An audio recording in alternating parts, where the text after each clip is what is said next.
यानंतर कोल्हापूरमधून एक अत्यंत महत्त्वाची बातमी आहे। आजपर्यंत रस्त्यावरील खड्डे हे अनेकांसाठी जीवघेणे ठरलेले आहेत, पण कोल्हापुरात एका वृद्ध व्यक्तीला खड्ड्यांमुळे जीवदान मिळाल्याची घटना समोर आलेली आहे। कोल्हापुरातल्या कसबा बावडा येथे रहिवाशी पांडुरंग उल्पे यांना रुग्णालयानं मृत घोषित केलं। त्यानंतर त्यांना त्यांच्या घरी आणण्यात येत होतं, मात्र रुग्णवाहिका अचानक खड्ड्यात आदळली आणि चमत्कार झाला आणि पांडुरंग तात्यांनी हालचाल सुरू केली आणि पांडुरंग यांना जीवदान देखील मिळालेलं आहे।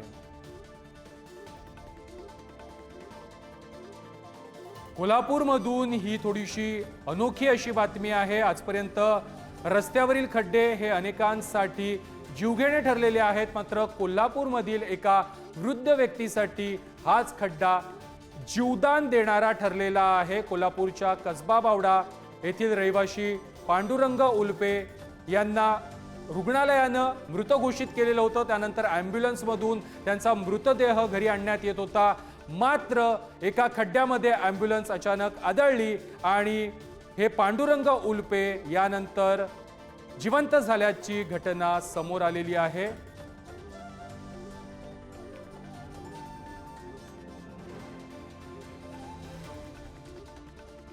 Thank you.